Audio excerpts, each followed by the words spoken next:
नमस्कार दोस्तों, आज की कहानी है मायका पहले या ससुराल। शेखर 4 बहनों का इकलौता और सबसे छोटा भाई था। चारों बहनों की शादी हो चुकी थी।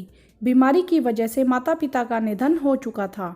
चारों बहनों ने अपने इकलौते भाई के लिए एक से बढ़कर एक लड़कियां ढूंढी। शेखर हर बार कोई ना कोई बहाना बना देता और शादी के लिए मना कर देता।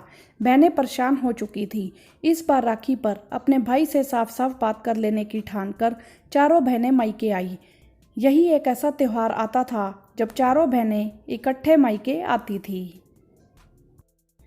राखी बांधने का काम पूरा होने के बाद चारों बहनें शेखर को घेर कर बैठ गई और एक एक करके सवाल पर सवाल करने लगी कि वह क्यों किसी लड़की को पसंद नहीं कर रहा। परेशान होकर शेखर ने बता ही दिया कि वह अपनी ऑफिस की एक लड़की से प्यार करता है और उससे शादी करना चाहता है। बहनों ने ऐतराज जताया कि उनके घर में यह सब नहीं चलता। दूसरी बहन बोली कि हम अपने ससुराल में क्या जवाब देंगे। तीसरी बोली, अगर तुमने ऐसा किया तो हम समझेंगे हमारा मायका अब नहीं रहा। उसे लगा ऐसा कहने पर शेखर शायद अपना विचार बदल दे। शेखर जो बचपन से ही जिद्दी था, उसने अपना फैसला सुना दिया, मैं शादी करूँगा तो बस पायल से। चारों बहनें शेखर की जिद जानती थी। चारों नाराज होकर अपने अपने ससुराल वापस चली गई। शेखर ने सबको मनाने की बहुत कोशिश की पर कोई नहीं माना। आखिर उसने पायल से कोर्ट मैरिज कर ली। शेखर को हर साल राखी पर अपनी बहनों की याद आती थी। पायल भी उस दर्द को समझ सकती थी। शेखर दोस्तों से अपनी बहनों की खबर लेता रहता था। पायल कहती कि अब तो बहुत समय बीत चुका है, आप ही फ़ोन लगाकर बात कर लो, छोटे हो आप। शेखर, मैं तो बात कर लूँगा, मुझे किसी ने कुछ नहीं कहा तो फ़र्क नहीं पड़ेगा, लेकिन तुम्हें किसी ने कुछ कहा तो मैं सहन नहीं कर पाऊँगा। यह ना हो कि रिश्ते और बिगड़ जाएं।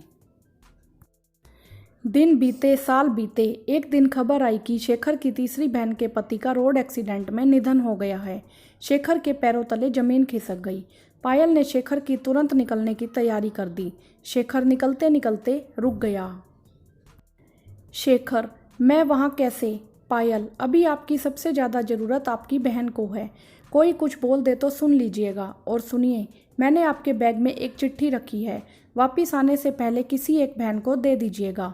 शेखर चिट्ठी के बारे में पूछने की मनस्थिति में नहीं था। ठीक है बोलकर निकल गया। शेखर बहन के ससुराल पहुंचा। भाई को देखते ही बहन उसके गले लगकर खूब रोई। बहन का रोना भाई की आत्मा को जैसे चीर गया हो। सारी अंतिम क्रिया पूरी हो गई। शेखर निकलने की तैयारी करने लगा।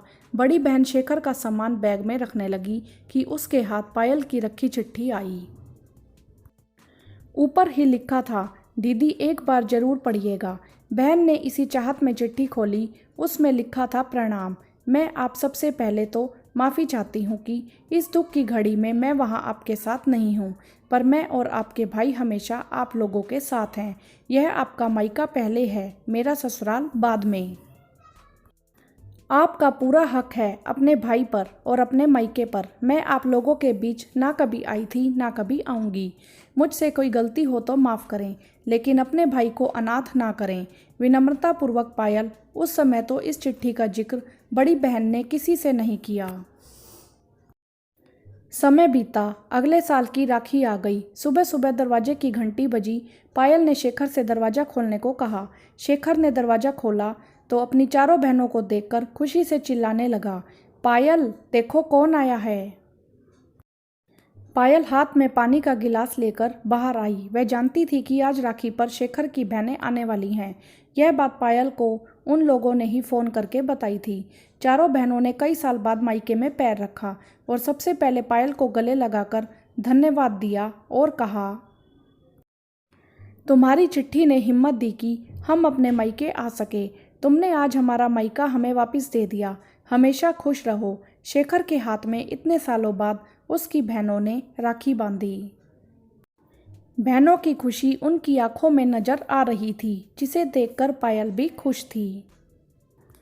वीडियो को लाइक करें, शेयर करें और चैनल को सब्सक्राइब भी करें। धन्यवाद।